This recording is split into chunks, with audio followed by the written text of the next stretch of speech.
Assalamualaikum warahmatullahi wabarakatuh. Perkenalkan, nama saya Faisal Rahmat Ramadan, NIM 052 dari jurusan Teknik Mesin. Di sini saya akan menjelaskan tentang K3 atau yang bisa disebut keselamatan dan kesehatan kerja. Untuk dasar-dasar K3 sendiri memiliki beberapa pengertian, di antara lain seperti ini. Untuk yang pertama yaitu dasar hukum. Dasar hukum memiliki dua undang-undang, yaitu yang pertama Dasar Hukum Undang-Undang Nomor 1 Tahun 1970 tentang Keselamatan Kerja, yaitu yang pertama Pasal 5, Pasal 20, dan Pasal 27 Undang-Undang 1945. Untuk yang kedua yaitu Pasal-Pasal 9 dan Pasal 10 Undang-Undang Nomor 14 Tahun 1969 tentang ketentuan-ketentuan pokok mengenai tenaga kerja. Dan undang-undang yang kedua yaitu Undang-Undang Nomor 13 Tahun 2003 tentang tenaga kerja. Di undang-undang ini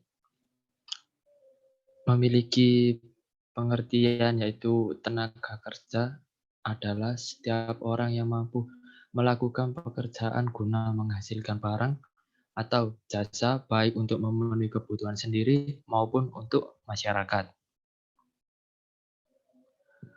Untuk pengertian ketiga sendiri memiliki 3 definisi, yaitu yang pertama ketiga menurut filosofi, yaitu berisi tentang suatu pemikiran dan upaya untuk menjamin keutuhan dan kesempurnaan jasmani maupun rohani tenaga kerja khusus dan manusia pada umumnya, serta hasil karya dan budaya menuju masyarakat adil dan makmur. Yang kedua yaitu definisi ketiga menurut keilmuan, yaitu yang berisi tentang semua ilmu dan penerapan untuk mencegah terjadinya kecelakaan kerja, penyakit akibat kerja atau yang biasa disebut dengan PHK, dan kebakaran, peledakan, dan pencemaran lingkungan. Untuk pengertian ketiga menurut OHSAS, yaitu berisi tentang semua kondisi dan faktor yang dapat berdampak pada keselamatan dan kesehatan kerja, tentang kerja maupun orang lain, atau yang di dalamnya yaitu terdapat kontraktor, pemasok, pengunjung, dan tamu yang berada di tempat kerja. Untuk tujuan K3 sendiri ya ini terbagi menjadi 3, yaitu bagi pekerja bertujuan untuk melindungi kerja dari bahaya yang terjadi selama proses bekerja dan juga efek kesehatan jangka panjang. Untuk yang kedua yaitu bagi perusahaan yang bertujuan untuk mencegah kerugian yang ditimbulkan oleh kecelakaan kerja yang dapat menghambat produksi dan produktivitas kerja. Untuk yang ketiga yaitu bertujuan untuk mencegah timbulnya dampak negatif dari alat atau sumber-sumber produksi. Untuk tujuan secara undang-undang sendiri ya ini memiliki 3 tujuan utama penerapan K3 berdasarkan Undang-Undang Nomor 1 Tahun 1970, di antara lain yaitu isinya yang pertama melindungi dan menjamin keselamatan setiap tenaga kerja dan orang lain di tempat kerja.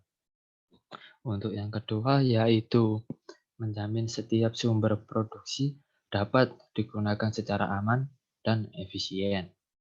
Yang ketiga yaitu meningkatkan kesejahteraan dan produktivitas nasional.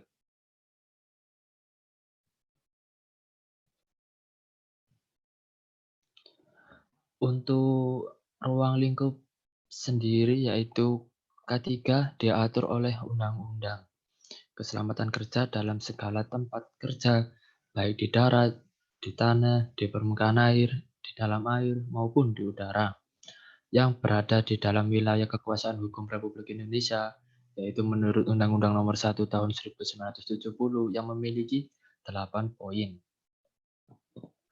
Untuk syarat-syarat ketiga sendiri, ya ini memuat prinsip-prinsip teknik ilmiah menjadi suatu kumpulan, tentunya yang disusun secara teratur, jelas, dan praktis yang mencakup semua bidang. Untuk pengawasan K3, sesuai dengan Undang-Undang Nomor 1 Tahun 1970 Ayat 8, pengawasan K3 meliputi yaitu 3 aspek. Yang pertama, pengurus diwajibkan memeriksa kesehatan badan, kondisi mental, dan kemampuan fisik dari tenaga kerja yang akan diterima maupun akan dipindahkan sesuai dengan sifat-sifat pekerja yang diberikan padanya. Untuk yang kedua yaitu pengurus diwajibkan memeriksa semua tenaga kerja yang berada di bawah pimpinannya. Yang ketiga yaitu secara berkala pada dokter yang ditunjuk oleh pengusaha dan dibenarkan oleh direktur.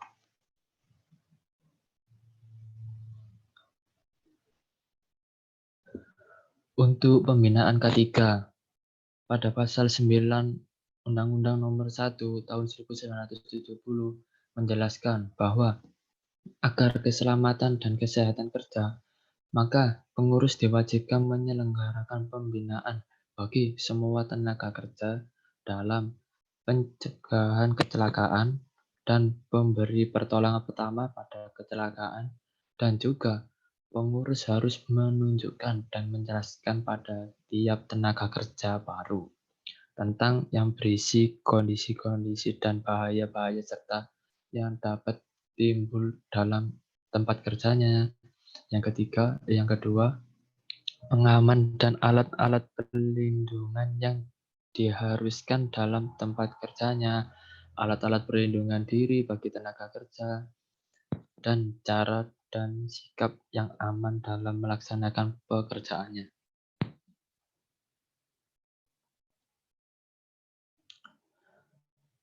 Pelanggaran K3, yaitu dalam hukum, pelanggaran ketentuan UU Keselamatan Kerja adalah hukum kurungan selama-lamanya 3 bulan atau denda setingginya yaitu 100.000. Proses pro justisia dilaksanakan sesuai dengan UU Nomor 8 Tahun 1981 tentang KUHP dan peraturan pelaksanaan K3. Untuk pengusaha yang mempergunakan tempat-tempat kerja yang sudah ada pada waktu undang-undang ini mulai berlaku wajib mengusahakan di dalamnya 1 tahun sesudah undang-undang ini mulai berlaku untuk memenuhi ketentuan-ketentuan menurut atau berdasarkan undang-undang ini.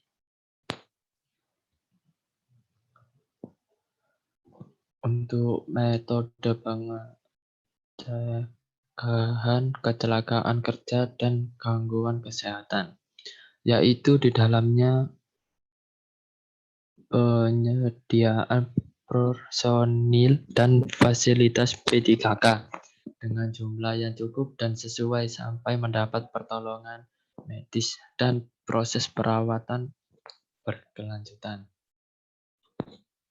Untuk analisa kerja, serangkaian kegiatan untuk mengadakan analisa dan penyelidikan untuk mengetahui atau membuktikan kebenaran kesalahan sebuah fakta yang kemudian menyajikan kesimpulannya atas kejadian kecelakaan kerja. Untuk perencanaan K3, yaitu pengusaha dalam penyusunan rencana K3 harus berdasarkan hasil penelaahan awal yang merupakan tinjauan awal kondisi K3 perusahaan yang telah dilakukan pada penyusunan kebijakan. Untuk yang kedua, yaitu identifikasi potensi bahaya, penilaian dan pengendalian resiko. Yaitu yang ketiga, peraturan perundang-undangan dan persyaratan lainnya. Yang lima, sumber daya yang dimiliki. Untuk evaluasi K3, dalam PP nomor 50 tahun 2012, evaluasi kinerja K3 dilaksanakan di perusahaan meliputi dua, yaitu yang pertama pemeriksaan, pengujian, dan pengukuran. Pemeriksaan, pengujian, dan pengukuran harus ditetapkan dan dipelihara prosedurnya sesuai dengan tujuan dan sasaran K3, serta frekuensinya disesuaikan dengan proyek pengaju pada suatu dan standar yang berlaku. Untuk yang kedua ini yaitu audit internal SMK3. Yaitu audit internal SMK3 harus dilakukan secara berkala untuk mengetahui keefektivitasan penerapan SMK3. Yang kedua yaitu audit SMK3 dilaksanakan secara sistematik dan independen oleh personil yang memiliki kompetensi kerja dengan menggunakan metodologi yang telah diterapkan. Untuk perbaikan K3, yang pertama yaitu perubahan peraturan perundang-undangan. Yang kedua yaitu tuntutan dari pihak yang terkait dan pasar. Yang ketiga yaitu perubahan produk dan kegiatan perusahaan. Yang keempat, perubahan struktur organisasi perusahaan. Yang kelima, perkembangan ilmu pengetahuan dan teknologi, termasuk epidemiologi. Yang keenam yaitu hasil kajian kecelakaan dan penyakit akibat kerja. Yang ketujuh, adanya pelaporan. Yang kedelapan yaitu adanya sasaran dari pekerja atau buruh. Sekian presentasi dari saya, kurang lebihnya mohon maaf. Wassalamualaikum warahmatullahi wabarakatuh.